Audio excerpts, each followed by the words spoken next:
Hello my dear students, how are you all? I welcome you all to our channel Nirja Education. Don't forget to subscribe our channel to get many more educational videos. So in this section we are going to discuss about division of integers.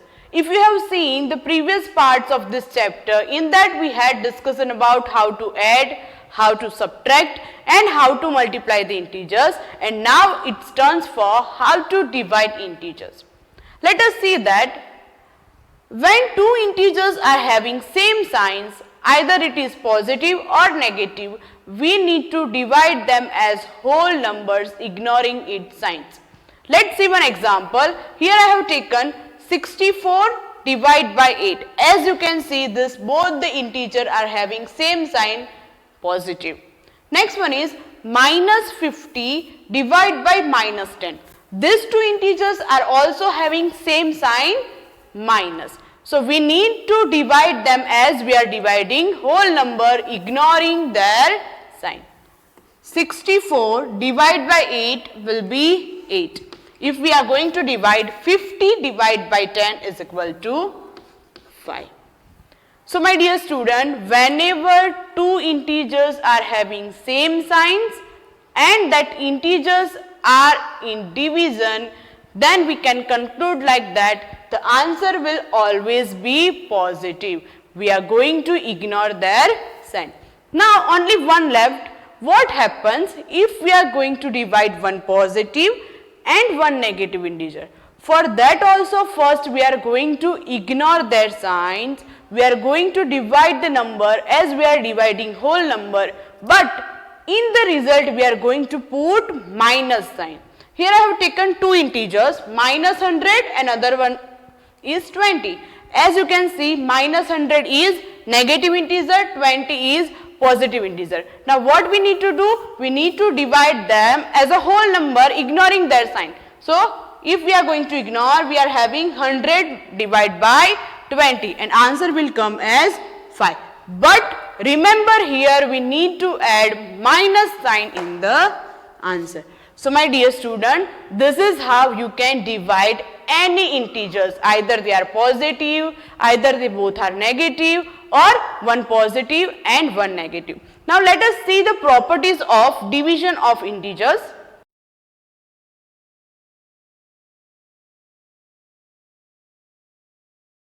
As always, let's see the properties of division by solving some examples. As you can see here I have listed some of the examples. So first we are going to solve this, then we are going to examine the result, then we will discover the properties of division by these examples itself. Let's solve the first example. First is minus 49 divided by 3, and we can write like this, minus 49 divided by 3. If we are going to divide minus 49 by 3, we are not going to get the remainder as 0. Next one is minus 75 divided by 5, and if we are going to do the division, you will be getting answer as minus 15. Third one is 13 divided by 7, and this is here also we are not going to get remainder as 0. So if we have noticed something from these three example, what happens if we divide any two integer? First example, we got the answer as minus 49 by 3, and which is not an integer. Second example, we got answer in the form of integer. Third again, we are not getting answer in the form of integer. So this is your first property of division, which you can say as closure property, and from this example we can conclude like that integers are not closed under division. Why so? Because whenever we are going to divide the integers, we are not getting the answer in the form of integer always. So we can say the statement like integers are not closed under division. Now let's move toward the next example. Here I have taken 72 divided by minus 8. If we are going to do so, you are going to get the answer as minus 9. Here minus 8 divided by 72. If we are going to do so, we are going to get the answer like minus 1 by 9. So what happens in these two examples? So whenever we are going to change the order in which integers are divided, always we are getting the answer different. So this is your commutative property for integer. What does this mean by commutative? Whenever you are going to change the order of integers while dividing them, then you are not going to get the same answer. So from this example we can conclude like that integers are not commutative under the division, because whenever we are going to change the order, the result will also change with it.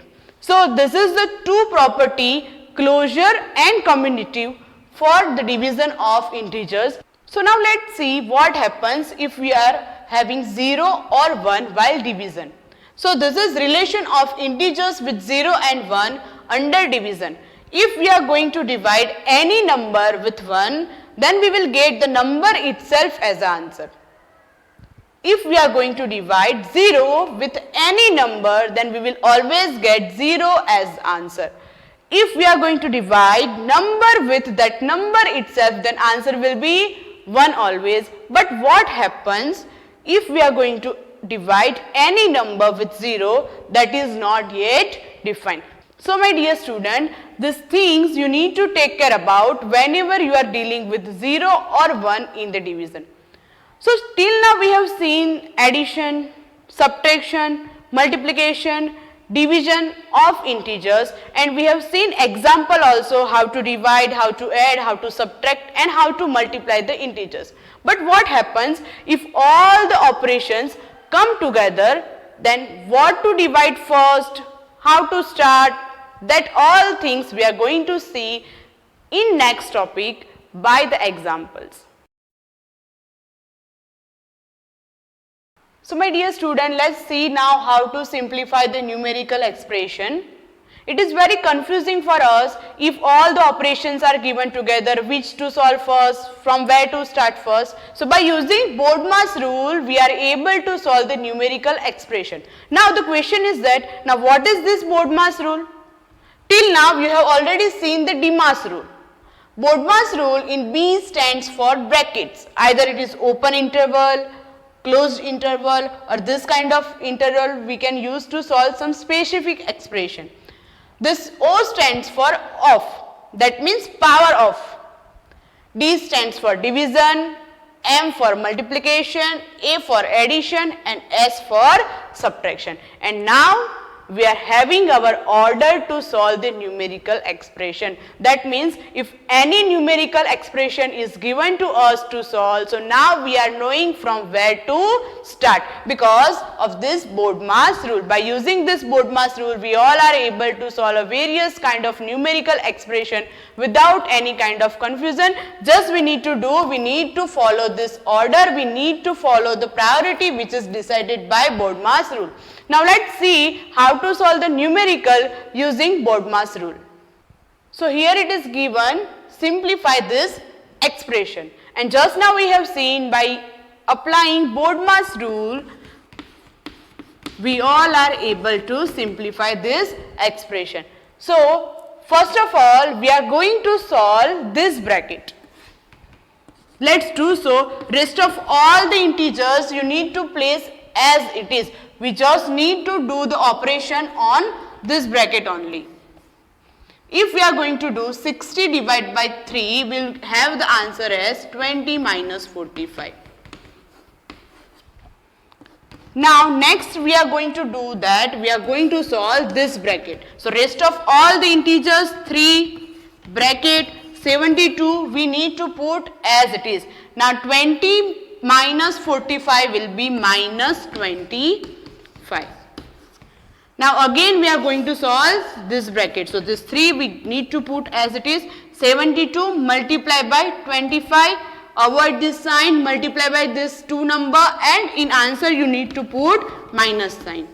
And we are getting answer as minus 1800. Now we are going to solve this 2 first, again multiply, avoid this sign, multiply this 2 number and add the minus sign in the answer only.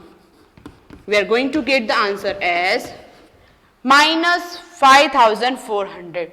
So my dear student, it is very easy to simplify the numerical by using BODMAS rule. Many students are having confusion while doing so. You no need to bother about anything. You just pick the BODMAS and according to given priority, we need to solve the expression one by one. So here we are going to end our first chapter, integers. I hope you all have understood it very well. Try to solve the sums, try to do division, multiplication, addition of integers, because these things going to be very useful in your future. Thank you. Have a nice day.